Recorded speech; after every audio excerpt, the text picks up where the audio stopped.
So last time I said we were 98% of the way to get this job. We are now 99% of the way there. I got my email from USA Jobs. I accepted the position. I still have to do like the background check, put all my information in, that kind of stuff, but we are so close. I want to keep you guys updated, but we're just about there. So I just finished the first section of like online paperwork. I have to head to the base now, go to the library to use their printer because I don't have one here. I gotta print out like 6 or 7 documents, sign those to bring with me, but then other than that, we are just about done. When we get back home though, we're gonna install this in the Savoy. This is my Mark 7 gas pedal to go my Mark 7 gas pedal adapter. This actually came out of Jordan's car. That was our buddy who crashed the Nürburgring. So one of his pieces will live on in the Savoy, which is pretty cool. And that's what I'm talking about. 71 degrees, blue sky, windows down. That's what I'm talking about. All the paperwork has been acquired. I hate this portion of the job because like, look how much paperwork I have to do now. Like this paper after paper is, I hate this part of getting a job, but very worth it, and I want this job, so we gotta get it done. I'm gonna go stop by the hobby shop real quick, talk to Eddie, and see what day he wants me to bring this back, and like what day my actual in processing is gonna be, and then we'll head back home and work on the Savoy. All right, now they're back home. We got our Mark 7 gas pedal installed on the Savoy, and I realized that all that, like not trouble, but putting the Mark 7 gas pedal adapter in already, I have to pull it back out, put it on here, and then put the whole thing in as one unit. I hate working under the dash. The little Savoy looking as good as ever. Trust me, your time is coming very soon. And as much as you guys want to see this car get done, believe me, I want to see it get done even more. Like I want to enjoy this car, I want to drive it. But things cost money, which is why getting this new job so I can make more money and get this thing done. So last time we were in this car, we got our Mark III cable gas pedal removed. And our adapter piece, you can see back over there, installed, and also our clutch pedal bracket and our clutch slave cylinder all installed. So now this pedal's coming out, and we're installing the Mark 7 gas pedal because this one's drive-by-wire, so the plug-in is right there. This will go in our bracket, and then once the engine harness is back, it'll plug right in here using the drive-by-wire feature on the VR5 versus the cable throttle that like the VR6 is or what this car was before. So this will sit right over there. And I might also try and get the other gas pedal covers so they all match this one, because this one's pretty cool.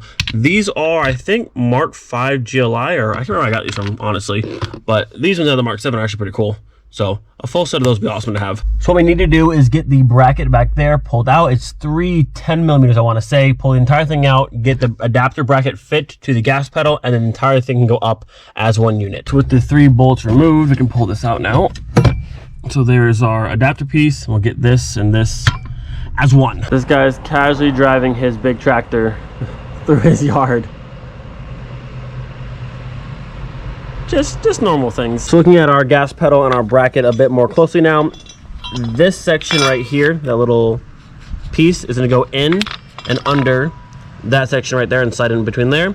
And then the factory screw here is gonna come out. We're gonna use this one, this little 11, to bolt this to the bracket, and the entire thing can go back in. Very easy, but works perfectly. So I'm gonna go ahead and pull this provided screw here out, and then also pull out the one that came out of the Mark 7, because we will no longer need that. So now this should go in just like so, looks like, and slide up under there, I want to say, if I can get, oh, there it is. So there's a little like T piece there, and also a T, you can see right inside of there, and that just fits right in, and it just, nice and simple. And there's also a tab right there, and a hole in the back, you can see right there, and everything just fits right in. Super nice. So that fits in there, this goes in the little hole, bam. And then we fit our new bolt through here. And there we go. Mark 7 drive-by-wire gas pedal going into Mark 3. How cool is that? And again, shout out to Fabulous for the awesome product. Everything just works so easily. The build quality is amazing. Make sure you check them out. Cool stuff. Now we have the fun of putting this back into the car. These two are easy to thread in, but this one's kind of hard to find sometimes, so hopefully it doesn't fight me, but it's gonna go just like that. We got her, boys. Look at that. Mark 7 GTI gas pedal and a Mark 3. How cool is that? So everything bolted in nice and easily.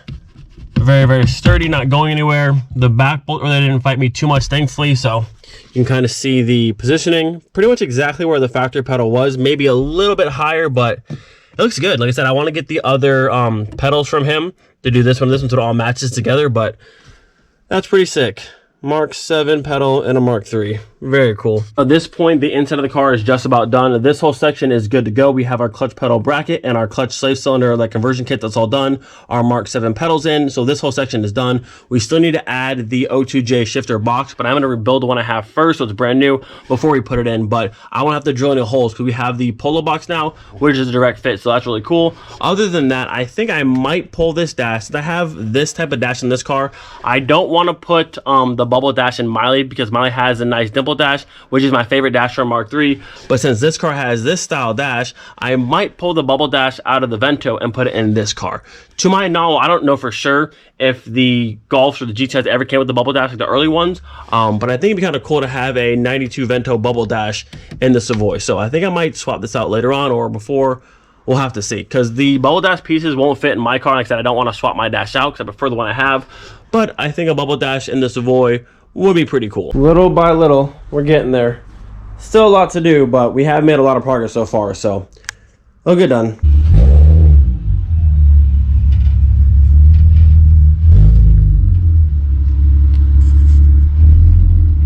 So it's a little longer overdue, but today we're finally test fitting the new wheels, the BBS CH002s, 18 by 8.5 ET30. There's already a 25mm spacer on the rear, so that'll make this ET5. We'll see how it fits. We have to take it off or keep it on, but they're gonna look so good. You excited? Ready? All right, let's get it up and pull these ones off. So the plan for the BBS wheels here, these are gonna be here like nice, like showy style wheels. We're gonna put a nice set of summer tires on these ones here, and then the Aristos are gonna double as the track wheels. So these tires will go away, and we'll do a nice set of. You want to do what? AR1s on here? You said? Yeah. So some sort of semi-slick. So these will be the track setup wheels, and then we'll have these ones as the nice fancy daily show kind of wheels. These things look so good. They did such a good job of finishing these things. Like they're like brand new. Like, incredible.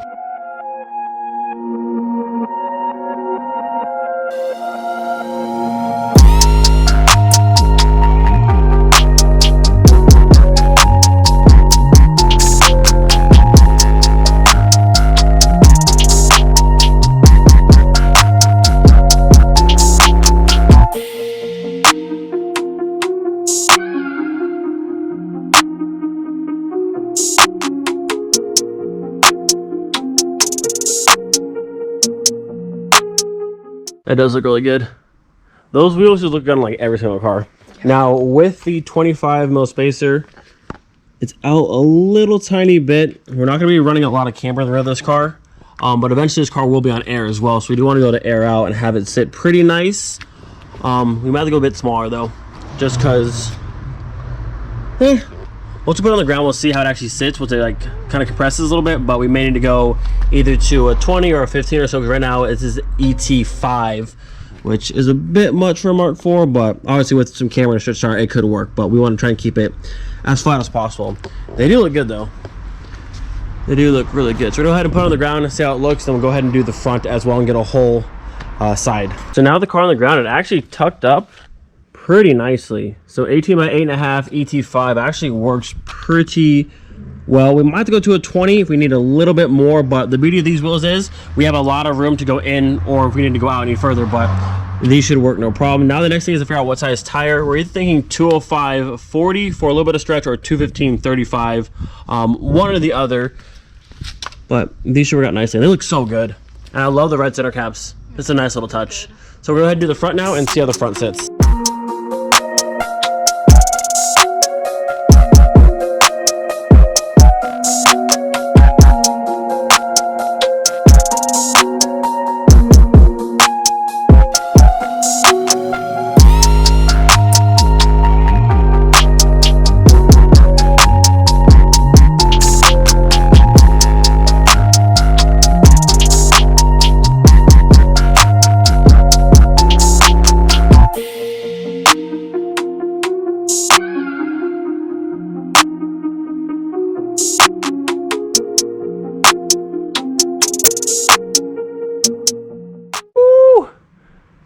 That looks good. You like it? You excited? It looks good. The front fits really nicely as well. There's no spacer in the front of the car, so this is just 18 by 8.5 ET30, and it sits pretty much right in line. So looking down the side of the car, you can kind of see how they sit. Very, very nicely done. what a nice set. This wheel looks good on like almost any type of car. And the red center cap makes it pop so well. I like it. You made a good choice. So good. So we had a little bit of a scare on the front wheel here. I noticed that the back side of the pad of the wheel wasn't sitting flush to the hub. So I thought maybe there's a chance that these wheels were smaller than 57.1. But I gave it a bit of a smack and now it's sitting flush. So the powder coat actually adds, as small as it is, a tiny little layer, maybe like a half a millimeter, whatever it is, but just enough that I wasn't sitting flush. But now we're good. Everything's good to go. And then also looking back at the back side of the wheel, there's about, I would say about 5 to 7 millimeters, but enough that nothing's sitting there. And like I said, we still have room to go space to add if we needed to, but this fits. The rear's looking good, so test fit, very successful. Now I just need to decide on what size tire I want to go with, and they'll be on the car. They look good though. They look really good. You made a good choice. Good job. And we met some awesome guys from Retro Wheels, so it was a good trip altogether. Not gonna lie, as much as I love these caps and they're brand new, I either wish your calipers were red to match this, or these are blue to match that. What do you think? Probably blue. Or we'll get you some white lug nuts and we'll have the whole America theme. America thing going. What do you think? Blue center caps to match this, which would be much easier than painting those red, but yeah, I'd rather blue. Yeah, blue matching your coils up there. Well, these are expensive though. Yeah. These are nice caps. I mean, the red looks sick. I thought it'd be cool if it matched the actual calipers. It's time for the Reese's to go back on the car. It's crazy how much money people sell these wheels for. So with no tires at all, these wheels in Germany I've seen listed for about €1,000, which is insane. And I saw a set with tires like this for 2,300. Was it 2,300? Or 2,350 I saw. 2,350. 2,350 for a set of these wheels with tires, which is just way too much money. I don't know what it is, but Mark IV wheels, trying to get knocked out? You trying to get beat? Mark IV wheels here in Germany go for so much money. The wheels on my car, on the wagon, usually around €400 to €500, like by themselves, or with tires. I don't know why there's so much money, but these things are like a gold mine here for some reason. Look at these prices. So this guy wants $699 with tires, which isn't too bad, but still a bit much, I think. This guy, no tires, they're dirty as ever, no caps, $1699. Why? For what reason? This guy wants $1,600. He's at least got center caps on his. They look refinished, but they're not worth $1,600. No way ever. I just don't get it. I don't know why they're worth so. They want so much. This guy wants $899 with tires, looks like, but still, it's so much. I don't know. It's crazy because like these wheels here are almost always worth more than what those prices are at. It's crazy to me. $1,600. Who's paying? Oh, that's the wrong one. But who's paying $1,600 for these things? Unnecessary.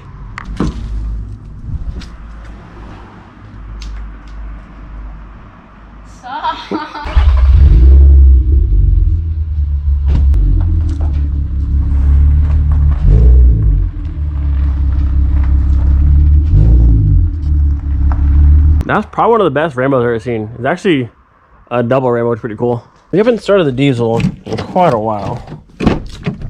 Get her on for a second. This thing is scheduled to get registered or go to inspection in like a few weeks, I want to say. So this will be hitting the streets. Yeah, she's fine. She's fine. Take her for a quick little lap around the driveway. It sounds so cool. I love this thing. And then the obnoxious reverse beep. Yep, that's gotta go. This thing sounds so cool.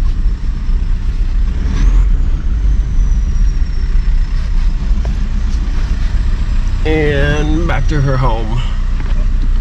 Oh yeah, the wagon's hitting the streets. That'll be it for today's video. Hope you guys enjoyed it. Do not forget, be thankful for every single day. We'll see you guys next time. Peace.